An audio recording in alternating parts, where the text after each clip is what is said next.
The sun was setting over the narrow lanes of the old city. It was that quiet hour between school and dinner, when the streets were mostly empty and the air smelled of smoke, dust, and fried bread. Ion, just 11 years old, walked slowly, dragging his school bag behind him. His uniform was old, his shoes torn, and his lunchbox half full like most days. But today, he wasn't thinking about the scolding waiting at home or the homework in his bag. He was thinking about the dog outside his school gate. For the past 3 days, the same street dog had been sitting there, not barking, not begging, just watching.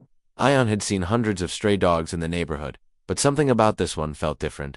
He had a long scar across one eye, a broken tail, and a strange stillness in his eyes, like he had seen too much too early. That day, Ion had packed 2 extra roadies in his lunchbox. He hadn't told his mother. He had just quietly slipped them in under the old newspaper. She used to wrap his food. When he reached the gate, the dog was there curled up under the metal bench, trying to stay out of the sun. Ion looked around. No one was watching. He sat on the pavement, opened the lunchbox, and slowly slid one roadie toward the dog. The dog lifted his head, sniffed once, and then slowly moved forward, limping slightly. He didn't snatch, he didn't bark. He just took the roadie gently from Ion's hand, like he had done it before. Ion smiled. That was the first time he heard the dog make a sound, not a bark but a soft thump, as the tail hit the ground twice. Ion whispered, "You like that?" The dog looked up, as if understanding. "I'll bring more tomorrow," Ion promised. That night, at dinner, his father complained about the rising prices of everything. Even flour costs like gold. "Now," he grumbled. Ion stayed quiet.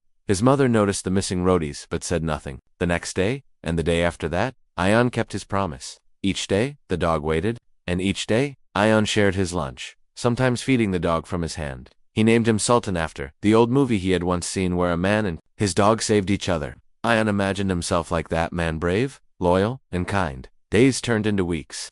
Some of the other students noticed. They called him names, laughed at him. "Dog boy," they'd say, or "feeding garbage." But Ion didn't care. Sultan was waiting, and that was enough. One day, after school, it started raining. Heavy rain, the kind that makes the streets into rivers and the sky into a thunderdrum. Ion didn't have an umbrella. He ran to home, but halfway there, he stopped. Sultan wasn't at the gate. He looked behind the benches, under the bicycle stands, even across the road. Nothing. His heart started beating fast. Maybe he had left early. Maybe someone chased him. Ion knew that most people didn't like strays.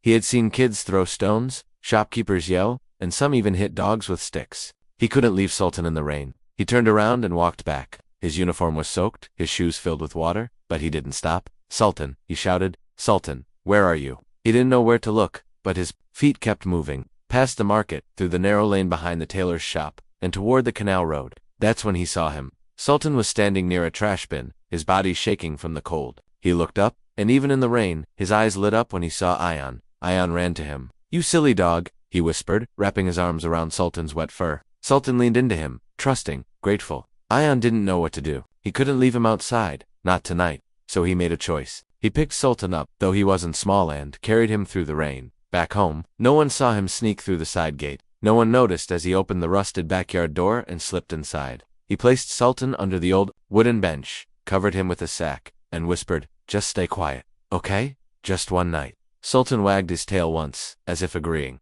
That night, Ion barely slept.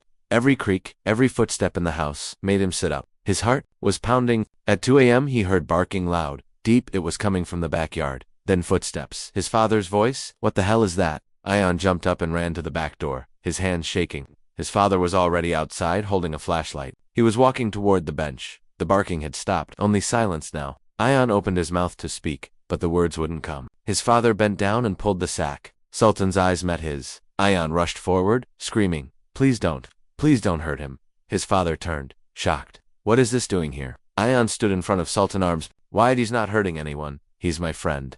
"Friend," his father snapped. "This disease-covered street dog, you brought him into our home." Sultan growled low, sensing the anger. And then, the stick came, a wooden cane, that his father kept by the door. He raised it high. Ion didn't move. He stood frozen. But Sultan did. In one swift motion he leaped forward, putting himself between the cane and the boy. The stick came down, and the sound it made when it hit Sultan's back was a sound Ion would never forget. A cry, half bark, half pain. Sultan fell to the ground. Whimpering, Ion dropped to his knees. No, what have you done?" His father stood above them, breathing heavily. Ion held Sultan in his arms. The dog licked his face once, weakly, and then, without a sound, he pulled away and limped out the back gate. Ion tried to follow, but he couldn't move fast enough. By the time he reached the gate, Sultan was gone. Into the dark, into the rain. The only thing left behind was the sack he had slept on. Ion stood there for minutes, then hours. Wet, cold, and alone. Behind him, the house lights went off one by one, but his eyes stayed open, searching the darkness, hoping to see that wagging tail again.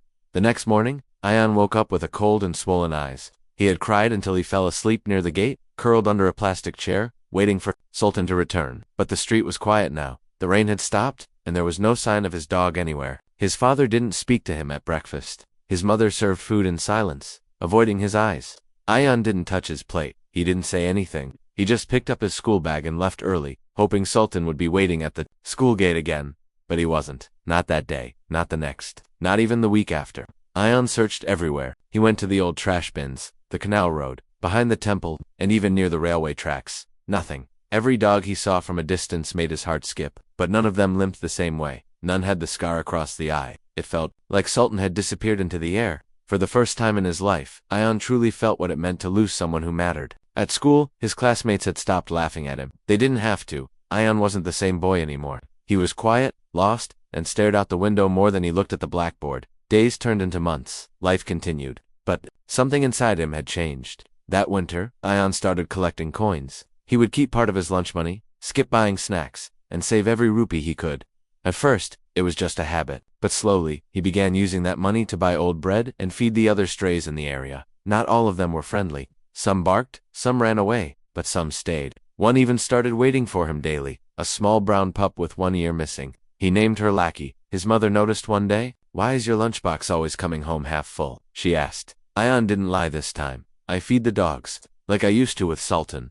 Her hand froze mid-air. She sat beside him and asked quietly, "You still miss him?" Ion nodded. His mother placed a hand on his shoulder. She didn't say anything more, but that night, there were 4 rotis packed in his lunchbox. Slowly, over the next few years, Ion became the boy. Everyone in the neighborhood knew the boy who fed the strays. Some people smiled, some called him mad, some warned him to stop before the dogs became dangerous, but he didn't stop. By the time he was 16, he had rescued 11 dogs, found homes for 7 of them, and built a small shelter with the help of a retired vet who lived nearby. It wasn't big, just an empty shed with a tin roof, but to Ion, it was everything. He painted a board and named it Sultan's Shelter. He kept that name close to his heart like a secret. Then came college. Ion had worked hard, and, with the help of a few teachers who believed in him, he got a partial scholarship to a veterinary science program in the city. It was a dream come true, but it also meant leaving home and the shelter behind. On the night before his train, Ion visited the shed one last time. The dogs barked and wagged their tails, running around his legs. Lackey, now old and slow, rested her head in his lap. "I'll come back," he promised her. "And when I do, I'll make this bigger, better." As he got up to leave, he glanced once more at the old board, the name Sultan written in faded blue paint. He closed the door and walked away, his eyes burning with a strange mix of hope and sadness. City life was different, loud, fast, unforgiving. Ion had no friends there. He kept his head down, studied hard, and worked evenings at a local clinic, cleaning cages just to afford food. Every weekend, he walked the city's narrowest alleys and worst slums, feeding dogs no one cared about. In his final year, he applied for a grant to open a mobile animal care unit. The process was long and filled with paperwork. He was rejected twice. On the 3rd try, he added something different. The bark came again, louder this time, echoing through the courtyard outside the office building. Ion looked up from his desk, his heart skipping a beat. He hurried toward the large glass doors and stepped outside. There, near the entrance, was a scruffy street dog, wagging its tail and looking at him with hopeful eyes. Ion recognized the small limp in the dog's leg. It was Lackey's son, a young pup with the same missing ear as his mother. The boy from the gate, who had been feeding this dog every day, smiled shyly. "Sir," he said, holding out a small packet of food, "I want to help, too." Ion knelt and patted the boy's head. "Thank you. You're doing something very special." Inside, the statue of Sultan stood tall and proud, a symbol of loyalty, love, and hope. But the real story was still unfolding. Months before, while attending a conference in a nearby town, Ion had heard news of a dog shelter struggling to survive. Their funds had dried up, and many animals were at risk of being put down. Something stirred inside him. He knew this was a moment to make a difference beyond his city. He gathered his team and launched a fundraising campaign called Paws Across Borders. The response was overwhelming. Donations poured in, volunteers signed up, and within weeks, the shelter was saved. One evening, after a long day of work, Ion sat on the floor of his office, staring at an old photo of Sultan. The statue gleamed softly in the background. He thought about all the nights he had spent walking those lonely streets, carrying a frightened dog in the rain, and all the struggles that had followed. Suddenly, his phone buzzed. It was a message from the shelter he had saved. A special dog has arrived, needs urgent care. Without hesitation, Ion and a few volunteers jumped into their ambulance and rushed to the shelter. There, in a small cage, lay an old street dog with a broken leg and a sad, tired face. She looked up when Ion approached, eyes full of pain but also trust. The vet said her chances were slim, but Ion remembered Sultan, how he had fought to survive. He stayed by the dog's side, talking softly, feeding her, refusing to give up. Weeks passed. The dog slowly regained strength. One morning, as Ion entered the shelter, the dog wagged her tail and stood up, shaky but determined. She had found a new family here. Inspired by this, Ion decided to create a special program within the foundation, one that focused on rescuing and rehabilitating old and injured street dogs, giving them the love and care they deserved in their last years. He named it Sultan's Promise. As word spread, people started volunteering and donating specifically for this cause. The office became a hub of hope, where stories of broken dogs finding healing touched everyone who heard them. But despite the progress, Ion still felt a deep emptiness. He often wondered what had happened to Sultan's original owner, the boy who had loved him so fiercely. He longed to reconnect with his past, to find the roots of his journey. One rainy evening, as he was closing the office, a woman approached him. She looked nervous but hopeful. "Are you Ion?" she asked. "I'm Lackey's owner's sister. I think I have something you need to see." She handed him a worn-out envelope. Inside was a letter, written years ago, in shaky handwriting. It was from a child, a boy who once cared for a street dog, promising never to forget him. Ion's eyes widened. The letter was signed with just one word, Sultan. He looked up at the woman. "Where did you find this?" She smiled softly. "In my brother's old school bag. He passed away last year, but he never forgot that dog. He said it changed his life." Ion held the letter close, his heart filled with hope and sorrow. Suddenly, the story he thought he knew was far bigger than just a boy and his dog. It was a story of love that stretched across time, a promise kept by hearts that refused to forget. Outside, the rain began to fall again, but inside Ion's office the light of hope burned brighter than ever. The statue of Sultan gleamed quietly, watching over the journey that was still unfolding. Ayan sat at his desk, the old letter resting carefully in front of him. The words inside were simple, but they carried a weight heavier than anything he had felt in years. The boy who had written it had passed away, yet his love for Sultan had never faded. Ion wondered how many other stories like this were hidden in forgotten corners of the city, stories of love, loss, and hope. That night, he couldn't sleep. His mind raced with questions. What if he could find that boy's family? What if their story could inspire more people to care for street dogs like Sultan? The next morning, Ion called the woman who had given him the letter. She told him about her brother, a quiet boy who had grown up in the same neighborhood where Sultan had first appeared. He had struggled with loneliness and pain, but the dog had been his only friend. Ion felt a deep connection with that boy, as if their lives were tied by an invisible thread. He decided to visit the neighborhood again, this time not as a boy running after a dog, but as a man carrying a mission. As he walked the familiar streets, memories flooded back. The smell of fried bread, the sound of children laughing, the narrow alley where he had first found Sultan in the rain, at the small house where the boy had lived. Ion met the mother. She was an elderly woman with kind eyes, but her face was shadowed by years of hardship. When Ion showed her the letter, tears filled her eyes. "He loved that dog like a son," she said softly. When he passed, that letter was the only thing he left behind. Ion promised to honor her son's memory by sharing their story with the world. He invited her to visit the foundation's office and meet the team that was carrying forward the mission. Back at the office, preparations were underway for a special event. Ion planned to launch a documentary film about Sultan's story, from a street dog struggling to survive to a symbol of hope and loyalty for thousands. Volunteers worked late into the night, editing footage, collecting interviews, and designing posters. The day of the premiere arrived. The hall was filled with people, animal lovers, supporters, and curious strangers. As the film played, faces reflected every emotion: joy, sadness, anger, and inspiration. The story of a boy, a dog, and an unbreakable bond touched every heart. After the screening, Ion stepped onto the stage. His voice was steady but emotional. Sultan was more than a dog. He was a friend, a protector, and a teacher. Through him, I learned about kindness, courage, and forgiveness. Today, we carry that legacy forward for every stray who needs a second chance. The crowd applauded. Among the audience, a man approached Ion after the event. He introduced himself as Rajiv, a local politician interested in supporting animal welfare. "Your work is inspiring," Rajiv said. "I want to help expand your reach." Ion smiled cautiously. Years of struggles had taught him to be careful with promises, but this felt different. They agreed to meet again and discuss plans to create more shelters and awareness programs. That night, as Ion returned to his office, he noticed a small package on his desk. Inside was a beautifully carved wooden figurine of a dog, a miniature version of Sultan's statue. There was a note attached, for the boy who never gave up. Ayan held it close, feeling the warmth of every story, every struggle, every act of love that had brought him here. But just as he was about to close the office, his phone rang. It was the shelter vet, sounding urgent. Ayan, there's a dog here, badly hurt, needs your help. Without hesitation, Ayan grabbed his coat and headed out. The journey had never ended. Sultan's story was still being written. One rescue, one life, one heart at a time. The vet's voice was urgent but calm as Ayan rushed into the shelter's small clinic. There, on a worn-out blanket, lay a dog unlike any he had seen before, scarred, trembling, and barely breathing. Her leg was broken, and her eyes told stories of pain and fear. The team immediately began treatment, cleaning wounds and setting the broken limb. Ayan sat beside her, whispering words of comfort, hoping she could hear his promise of care and hope. Days turned into weeks, and the dog's strength slowly returned. She would lift her head when Ayan entered the room, wagging her tail faintly. One morning, as sunlight streamed through the window, the dog took her first shaky steps. It was a moment of triumph and tenderness. Ayan named her Mehor, meaning kindness. She became a symbol of resilience and the Foundation's commitment to healing those forgotten by society. Meanwhile, the Paws Across Borders campaign gained momentum. Donations increased, volunteers from other cities joined, and awareness about street dog welfare grew. Ayan's office buzzed with activity, filled with calls, meetings, and plans. But despite all this, Ayan never forgot the little things. Gentle lick of a dog's tongue, the quiet moments of trust between human and animal. One afternoon, while reviewing new applications for rescue cases, Ayan's assistant handed him a letter. It was from a child in a distant village, writing about a dog they had rescued and named Sultan, after hearing the story. The boy's words were full of hope and determination.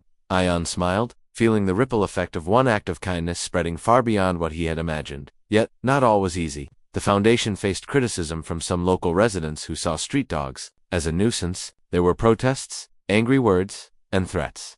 One evening, after a long day, Ayan found a broken window in the shelter and paw prints leading inside.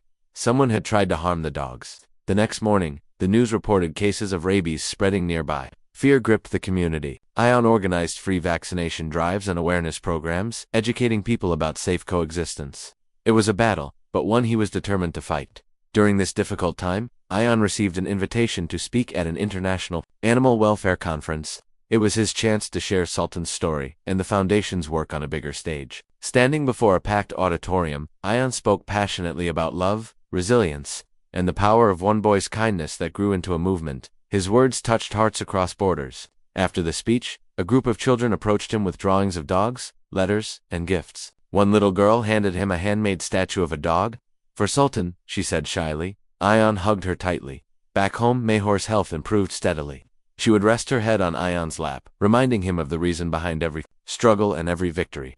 One quiet night, as Ayan sat alone in his office, he looked at the big bronze statue of Sultan. He felt the weight of the journey from a small boy feeding a street dog to a man leading a foundation touching thousands of lives. His phone buzzed with a new message. It was from Lackey's owner's sister again. "We found something in my brother's things. A box. You need to see it." Ayan's heart raced. What could it be? The story wasn't over yet. It was only getting deeper. Ayan met the woman at a quiet cafe near the city center. She handed him an old dusty box tied with a faded ribbon. Inside were photographs, letters, and small trinkets from years ago. As Ayan carefully unfolded one letter, memories from a long time ago seemed to come alive. The photos showed a young boy smiling, shyly playing with a street dog who looked just like Sultan. There were pictures of the boy feeding the dog, sheltering him from rain, and even sitting beside him during late-night storms. One letter was especially touching. It was addressed to my friend Sultan, and read, "Thank you for never leaving me, even when the world did." Ayan felt tears sting his eyes. The story was no longer just about a dog and a boy. It was about loyalty, hope, and a bond that could not be broken by time or hardship. Inspired, Ayan decided to create a traveling exhibition to share this story with the world. The exhibition would include photos, letters, videos, and the bronze statue of Sultan himself. He wanted people to see that every act of kindness, no matter how small, can change lives. Preparation took months. Volunteers painted walls, printed posters, and collected stories from other communities. When the exhibition opened, visitors were moved by the journey of a street dog and a boy who had given him a home in his heart. Schools brought students. Families came to learn. Strangers left with new hope. One afternoon, a young journalist approached Ayan with a question. "Why do you think this story touches so many people?" Ayan smiled softly. "Because it reminds us of what we all need: a friend who sees us, who stays with us, no matter what." Meanwhile, Back at the shelter, Mayhor's health took a sudden turn. She grew weaker and stopped eating. The vet was worried. Ion spent every moment by her side, holding her paw, whispering promises. One night, as rain softly tapped the windows, Mayhor passed away peacefully in her sleep. The loss was heavy, but it also reminded Ion why he fought so hard to give every dog a chance to live with love. At the Foundation's next board meeting, Ion proposed something new: a memorial garden dedicated to all the dogs who had touched their lives. The garden would have trees, benches, and a place to reflect. It would be called Sultan's Haven. The board agreed unanimously. Soon, the garden became a peaceful sanctuary. Visitors would come to sit quietly, share stories, and find comfort. The bronze statue of Sultan was placed at its heart. One day, while walking through the garden, Ion noticed a small boy sitting alone on a bench, holding a puppy. Their eyes met, and the boy smiled shyly. "I want to help," he said simply. Ion's heart swelled with hope. The cycle of kindness was continuing. As the sun set behind the trees, casting golden light on the statue, Ion whispered, "Thank you, Sultan, for everything." And in that moment, he knew the story was no longer just his. It belonged to everyone who believed in love, loyalty, and the power of one simple act of kindness. Ion felt a quiet peace as he walked through Sultan's Haven, the memorial garden blooming with fresh flowers and gentle trees.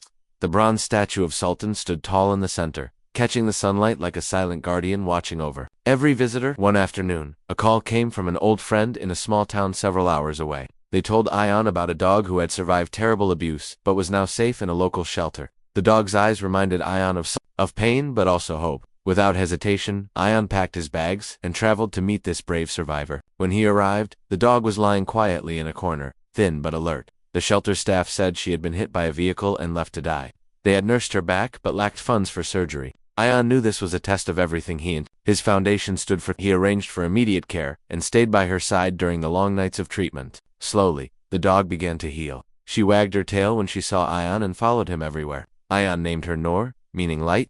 She became a symbol of resilience and the ongoing fight for every forgotten life.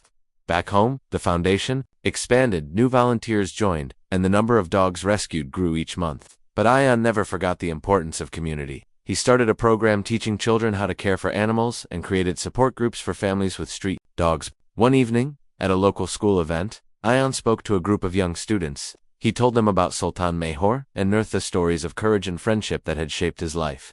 "Every one of you can make a difference," he said. "It starts with kindness, and it grows from there." After the speech, a young girl approached him with tears in her eyes. "I want to help the dogs too," she said. "Will you teach me?" Ion smiled and took her hand. "Of course." As the years passed, Ion's story reached further and wider. Documentaries, books, and news stories shared his journey with millions. But through it all, he remained the same boy who once fed a stray dog with leftover roti. One day, while working late in his office, Ion received a visitor, a man in his 50s, carrying a worn leather bag. He introduced himself quietly. "I'm Rajiv. Years ago, I was the boy who once bullied a street dog. That dog was Sultan." Ion's heart skipped. Rajiv explained how he had grown up hearing stories of Sultan's loyalty and kindness, and how it changed him. "I want to help," Rajiv said. "I want to be part of this family." Ion nodded, a smile spreading across his face. Forgiveness and friendship had come full circle. The office buzzed with new energy and hope. Together, they planned new projects, ready to touch more lives. As night fell, Ion looked at Sultan's statue one last time before leaving. He whispered, "Your story never ends, my friend. It lives in every heart you've touched." And with that, he stepped into the future, one filled with love, courage, and the promise of new beginnings. The day had finally come, the 10th anniversary of the Sultan Foundation. The office was buzzing with excitement, volunteers decorating the halls with pictures, flowers, and balloons. People from all over the city had gathered for the big celebration. Among the guests were families who had adopted dogs through the foundation, children who had learned kindness, and even politicians who supported animal welfare. Ion stood beside the bronze statue of Sultan, now polished and shining brighter than ever. His heart was full. He looked around and saw smiles everywhere, proof of how far the journey had come. As the ceremony began, Ion stepped onto the stage. His voice was steady but filled with emotion. 10 years ago, this all began with one boy and one street dog. Sultan was more than a name. He was a promise of hope, courage, and love. Today, we celebrate that promise and everyone who has been part of it. Applause filled the room. Then, Ion revealed a surprise: a life-size statue of Sultan's loyal friend, Lackey, placed right beside Sultan's. The crowd gasped, some wiping tears. It was a symbol that no act of kindness is ever forgotten, no matter how small. Suddenly, the doors opened, and a man walked in carrying a small box. It was Rajiv, the man who once admitted he had bullied Sultan but now stood as a friend. He approached the stage and handed Ayan the box. "I want you to have this," Rajiv said softly. Inside was a simple collar, worn but carefully preserved. "This belonged to Sultan. I kept it all these years." Ayan's eyes filled with tears as he held the collar. The room was silent, everyone felt the weight of the moment. Then, from the back of the hall, a soft bark echoed. All heads turned. A small, gentle dog walked slowly toward the stage. It was Lackey's daughter, the puppy Ayan had met years ago at the office gate. She wore a bright red collar and wagged her tail happily. Ayan knelt down and hugged her, whispering, "Welcome home." The crowd erupted in applause. That night, as the celebration ended and the guests left, Ayan sat quietly beside Sultan's statue. He traced his fingers over the bronze, feeling the warmth of memories and dreams. He knew the journey was far from over. There would be more dogs to save, more hearts to heal, and more stories to tell. But for now, he smiled, because love had built a family that no one could break. And a street dog he once fed had changed the world one paw at a time.